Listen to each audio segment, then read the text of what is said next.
All right. Hello, everyone. Welcome to the Rook community meeting for November 16th, 2021. I'll go ahead and share my screen and we'll get started. Let's see. Okay, you can see it. Yep. We'll start off with the usual milestone checkup.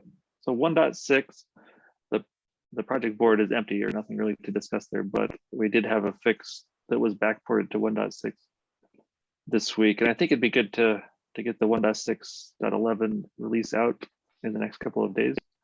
And realistically, that will probably be our final 1.6 release. Just because it's been stable, hardly anything merging for the last couple of months. But this last issue was around an upgrade that didn't update the RGW service at the same time. So yeah, that fixes it's merged. So on Thursday, if we do that release, on the same day we do a 1.7, that'll be good. Any other comments on the 1.6 project? Or does that sound good to probably target this for the last one? Yep.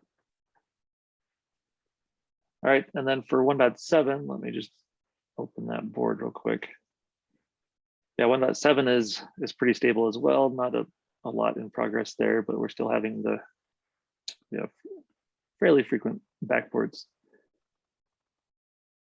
So we've got, let's see, so the main one feature, it's more of a feature really than a backport fix, but the migration from flex volume to CSI driver, that tool is getting really close to being done. Hoping to have that out in the next week really. We need to get at least the first version of that tool out so we can start testing it and before the 1.8 release, which we'll get to in a minute here. So people can convert their flex volumes. We'll be ready for 1.8 where we don't have a flex driver. And other things here, yeah, nothing is urgent or blocking the release, I'd say. So we're just, this Thursday would be the biweekly cadence for that upstream release. Yep. Is there anything anybody wants to discuss specifically for 1.7? Just the usual cadence keeps going. All right. And then 1.8, we've still got the same plan in place where we've got the beta in December 1st. So that will be, we've got our next community meeting in 2 weeks, November 30th. So the next week we'll finalize, are we ready for December 1st or the next day to create the branch and prepare for release. I don't see any reason not to be on that schedule. So I think that still sounds like a good plan. There'll be some final things to get merged before, or right around then at least, like the removing of the manifests to the different directory structure. So Seb, yeah, you'll be ready for that. Yeah, I will. I'm planning on this just before the first beta, I guess. So yeah, exactly. Within a week or so, I'll get to it. Yeah, maybe next week. Just do that. Maybe next week. Yeah. Yeah. Okay. Yeah, and I think it's a good target because December 8th is like holiday season is quickly approaching in December. Mm-hmm. So releasing by the second week of December is good. And so yeah, not having to push it further is good. Yeah, the original target for that date was the KubeCon China is that week where we talk about 1.8 features. So if we can keep to that schedule, it will be good since people might try it or want to try 1.8 features after that. Yeah, should we mention this in the doc? Yep. So China. Just like that. Yeah, And and I don't think there's a lot of interesting or to discuss on the board. At least I didn't get a chance to update it before the meeting. So if we could make a pass through the 1.8 board and make sure it's up to date. And I need to add a new column for blocking issues, so we can get things in that column that we want to make sure are in for the 1.8 release. We can plan on that. Yep, we're approaching that end game now. And next week, just as a note, is Thanksgiving holiday in the United States. So people will be out at least Thursday. Friday, I'll probably be out Wednesday as well. So it's a short next week you said, right? Yeah, next week. Okay.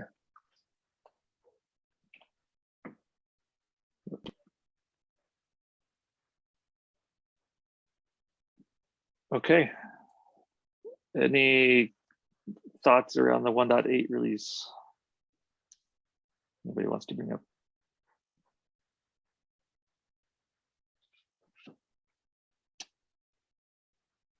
Sounds good. Okay.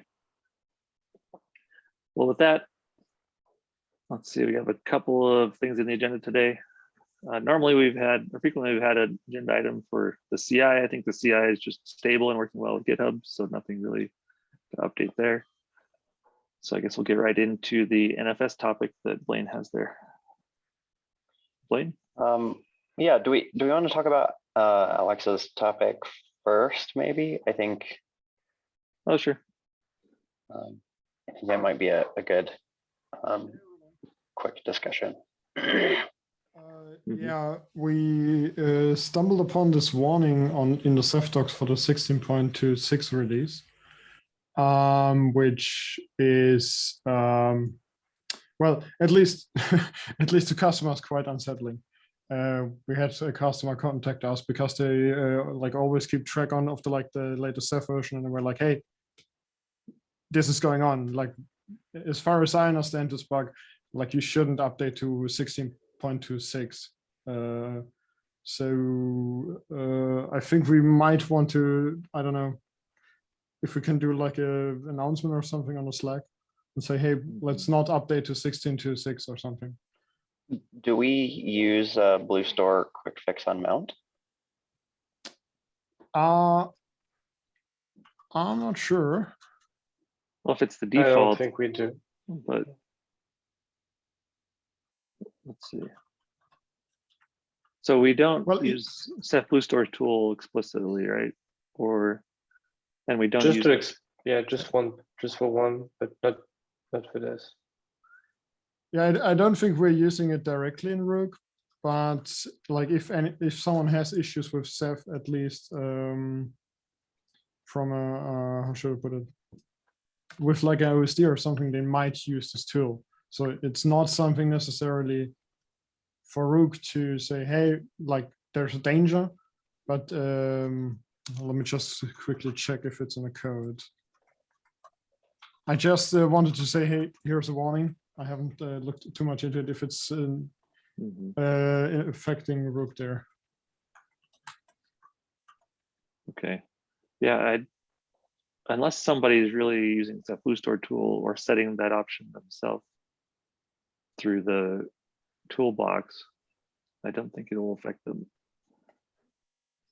Yeah, so is it like the reasoning is that a customer approached us and was like, hey, we have a cluster where we have a few OSDs crashing now, and we're like, we haven't started investigation there yet, but is it like more so, hey, we have a customer which says, hey, this seems like something they haven't used Ceph Bluestore tool as far as I am aware, and I don't think they have, well, they have set the Bluestore file system check quick fix on mount manually.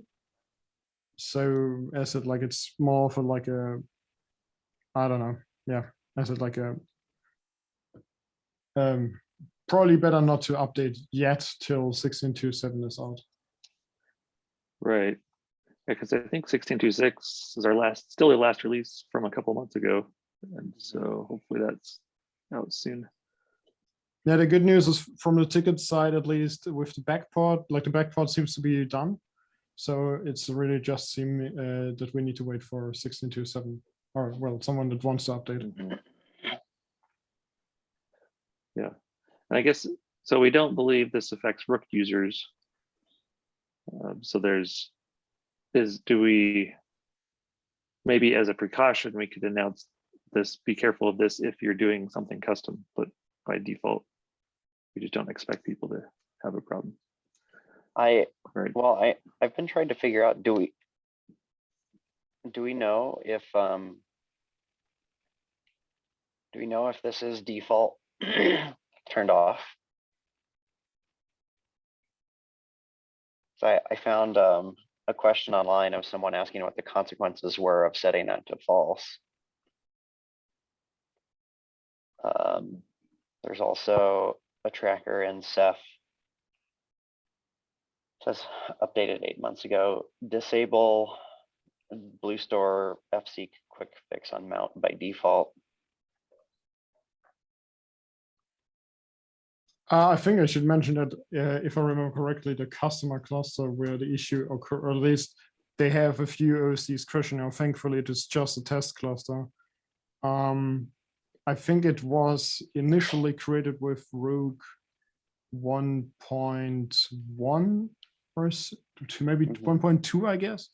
So like it has come a long way to put it like that. At one point, am I bringing the versions? Yeah, it's an old version. Like it's old, the cluster from Rook perspective. Yeah, it seems like this option might have been set default to true for older clusters. So we may actually need to worry about this. Yeah, if we could, let's definitely investigate that. As of what version did that become true or not, or become false by default? When did that change? And what's the latest? So we're clear on what versions. At least for an announcement, I want to be clear that, okay, what does this affect? Instead of scaring people that they need to do something when they might not need to. So Alexander, do you want to follow up and see what versions that is set to true or false, or Blaine, did you want to? I can try to track it down. It looks like from a tracker, which a tracker doesn't always necessarily mean that the version with a tracker isn't always the version of real life, but supposedly it became default false in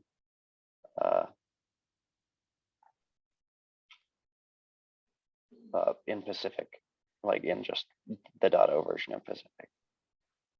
Mm-hmm. Okay, so if they've upgraded from Nautilus or Octopus, it could have been true. Right. Which would affect all of the upgrades from those potentially. Well, and that would, I mean, since .6 has been out since for 2 months, at least people must not be hitting it too often, because we haven't heard a report of it, right? Yeah, I mean, it also says that it doesn't suggest that it's only 16.2.6. It just says to Pacific. So it may include all 16.2.0 through .6.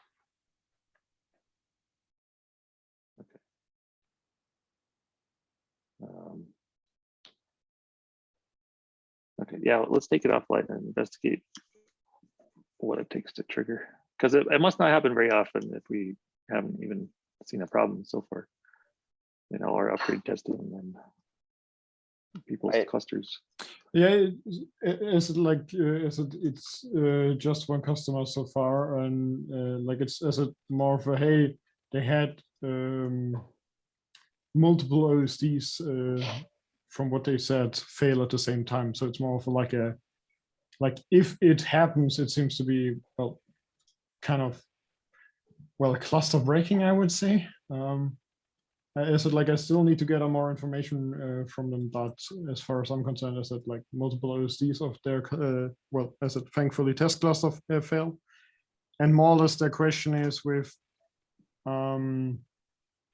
as they have other clusters and even have the production clusters updated to the same Rook and especially Ceph version, they're more or less simply worried like if it could occur there as well. So and like as Blaine pointed out, like the wording is a bit of like a if anytime like if you upgrade from version 15 to version 16, if that's already like you're affected or yeah. I said like it's more of a yeah. It happened to one of our customers simply, and as there was a big warning on the Ceph page, I thought, yeah, bring it up. So Right, and so this customer did hit this issue specifically, or they just found this warning when they were investigating that test cluster issue? as far as I can tell from the logs they've provided, from the log snippets, it seems like to be that issue. It seems okay. Yeah, got it. Yeah. Okay. Well, and maybe they could open a GitHub issue for us, or if you want to, so we can track it and comment there. I think that'd be good. sure. I'll go ahead and create a ticket. Should I more or less simply point at the Pacific 16.2, well, 0 or well 6 upgrade warning, or? Yeah, and the issue sounds good to go ahead and link to that issue. Got it. I mean, if people are tracking issues, they could become aware of it too. We'll just wait to put something in announcements, maybe for a day or two, until we understand better the impact. Yeah. Okay. Thanks for bringing that up. All right. So if that's all for that topic, we can go on to NFS. Yep. Everything from the topic.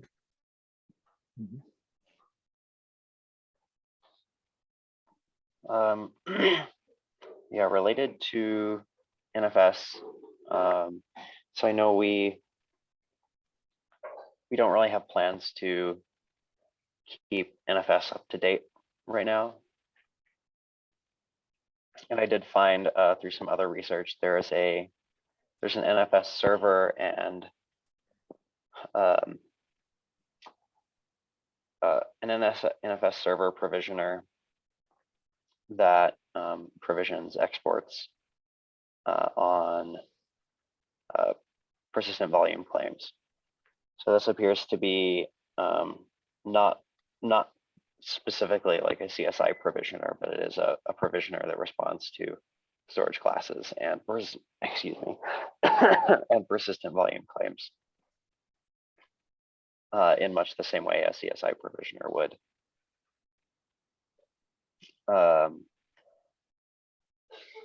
Yeah, if we wanted to, we could suggest that users consider that provisioner as well as the NFS CSI driver that is, as far as I know, provisionerless, that are part of the upstream Kubernetes ecosystem in order to get similar functionality to what the Rook NFS operator was intending. The only, I think, caveat is that I'm not sure how well this provisioner actually supports multiple NFS servers running like to serve the same content. There is some reference in the code to like HA and leader election, but it's not in any of the documentation. So real quick, I mean, from a brief look, yeah, this seems to be one of those legacy provisioners. At some point in the past, the Kubernetes group, they wanted to get away from the in-tree provisioners already before people started seriously talking about CSI drivers as the implementation for the functionality. And they originally created this Kubernetes incubator space with external storage. So this is where this came from. Apparently it was moved from there under the Kubernetes SIGs.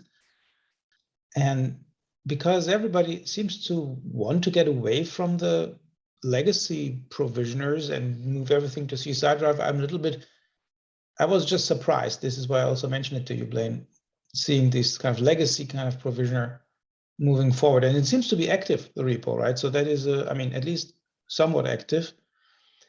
We would need to check. Yeah, I did ask the like primary person who wrote most of the code in here, said that he's no longer involved directly, but the other people in the owner's file are committed to upkeep. And yeah, did it have another release a few days ago? Right. So who's the main contributor? Is it Matthew Wong? Yes. Yeah. I think Okay, he's no, no the guy, longer he was directly involved. previously in Red Hat CTO office, but some time ago, I don't know. Okay. Mhm. So, yeah. I mean, the idea is good. Anyway, to look for something else that maybe has richer functionality than we do at this stage, and maybe reconcile with that project. That's a good thing. Let's see if this is really kind of, I don't know, future bound or something that they keep alive.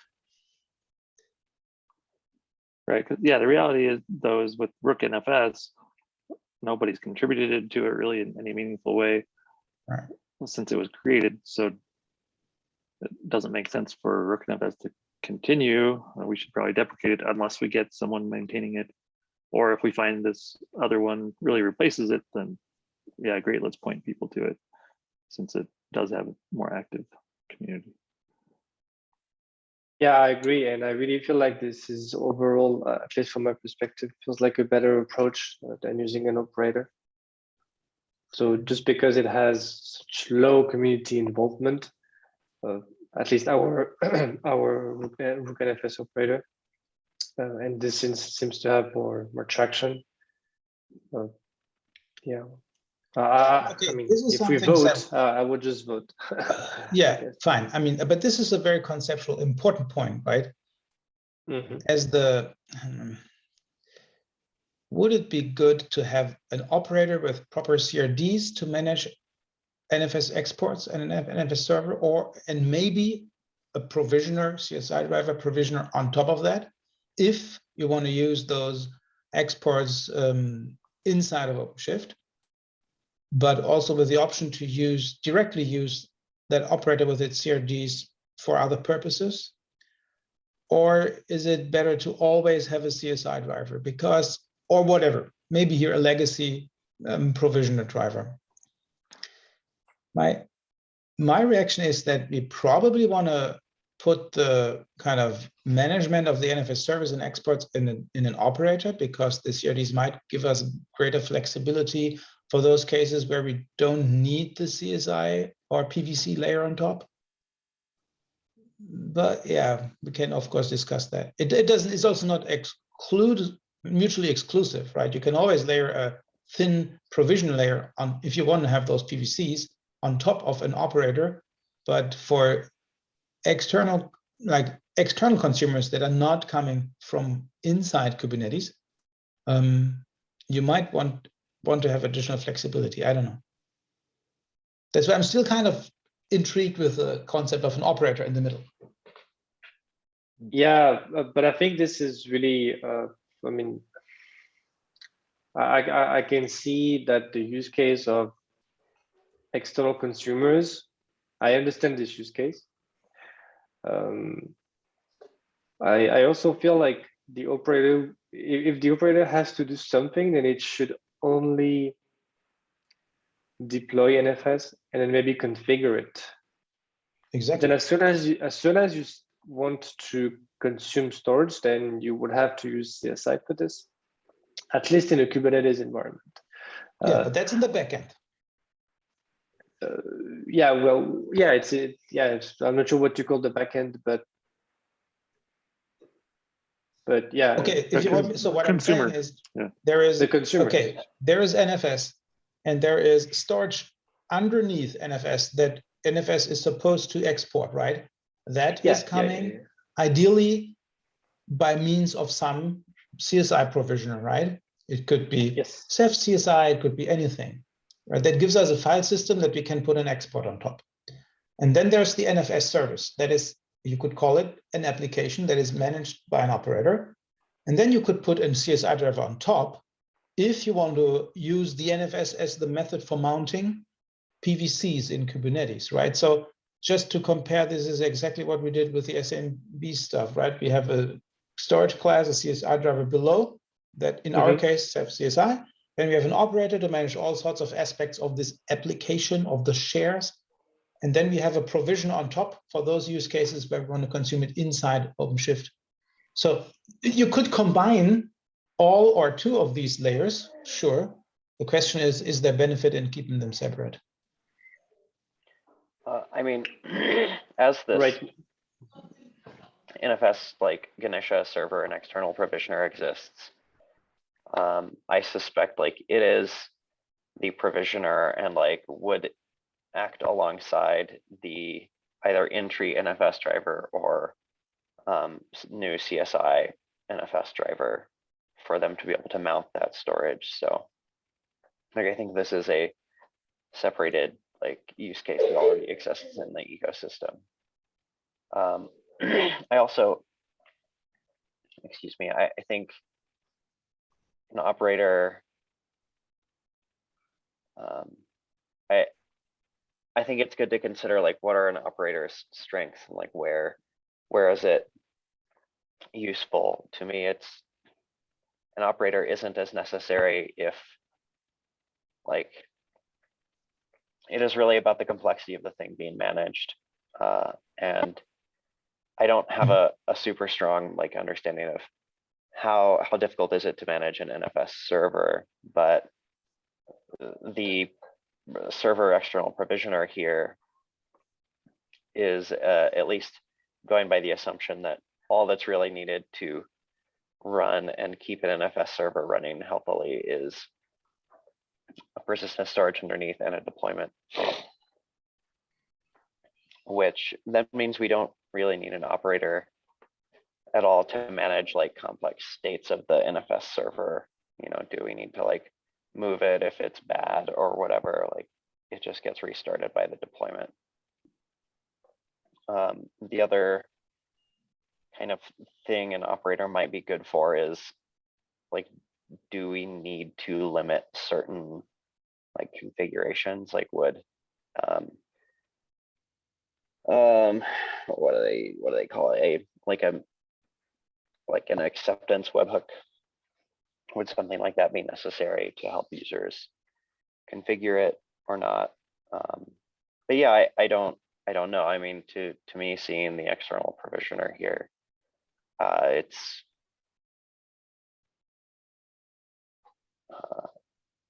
I don't know that I like have a strong like view that there's like a technical reason we need to have an operator. Yeah, and just to be clear, I wasn't advocating that we should use an operator. I guess I was just replying to Michael's comments. But if the CSI implementation has both server and exports embedded, I guess I'm fine. It's a really opinionated deployment. I'm just not sure how they would manage upgrades and stuff like this. I think they just assume that whatever deploys the CSI driver is responsible for upgrading the NFS version or with the new images, which normally is done by an operator. But yeah, I guess we can. Yeah. But just because we can club it together, does it really mean we should? So I mean, if that hasn't been obvious, I'm not saying we have to. I'm not for saying doing. we have to. Yeah, so we should carefully review this. Also see, okay, they're saying, hey, this is for Kubernetes 1.14 plus. So, but what is really the target? Are they keeping it alive for those older versions? Because I want to check with the storage sake or those people that they really want to get away from non-CSI drivers. So don't just like bet on a dead horse here or something, right? That they're keeping up for older releases of Kubernetes. Yeah, I mean, even if we don't choose this solution, we may still choose something that is similar. Sure. I think at the end of the day, we probably want to choose a solution where we have as few moving parts as we need. And an operator is definitely another moving part that we might have to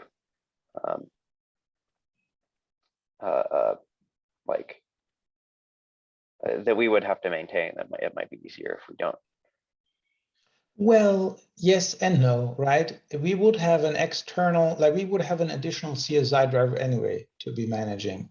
And there are moving parts there. So the CSI driver itself, the provisioner part would correspond to some extent to the operator, right? But then you also, I mean, you spawn it up, you also have the node plugins. Okay, those, I mean, if it's CSI driver, I'm thinking CSI architecture, right? You have the node plugins that would be NFS kind of mounting pods or something like that.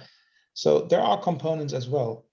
And the other thing is, so what I would like to think about, so who are we doing this for? Are we doing this exclusively for those consumers that want PVCs inside of Kubernetes? Fine, like no brainer. If it's simple enough, let's use the CSI driver approach.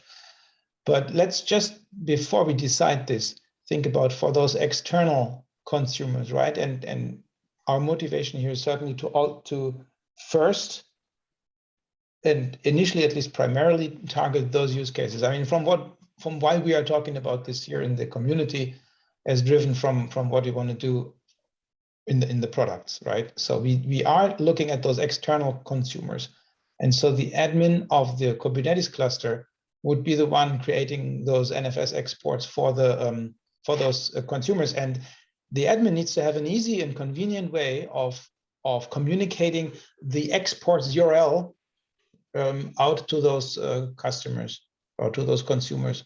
It's not the self-service that we have inside Kubernetes. So that also needs to be easy. If it's easy enough, get it all out of the PVC and kind of communicating it over, fine, right? Maybe it's not making things more difficult. I just want to make sure that it doesn't.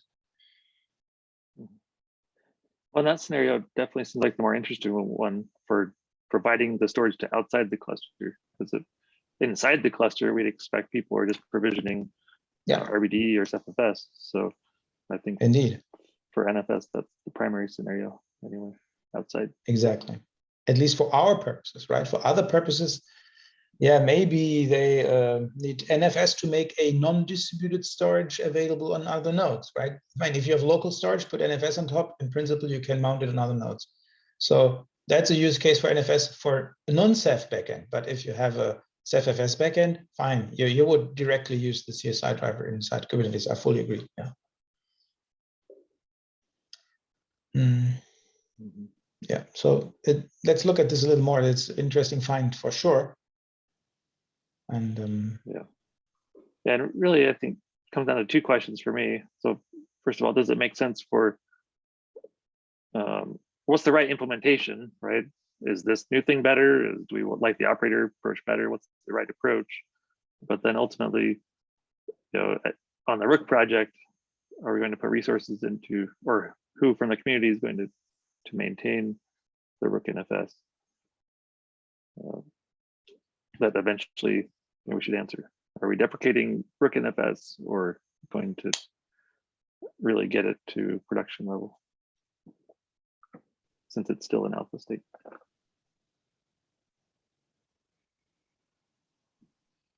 So, yeah. Okay. Is that it for that topic then? Alrighty. Let's see if anything else jumped onto the agenda in the meantime. And nope, doesn't look like it. If there's anything else anybody wants to bring up?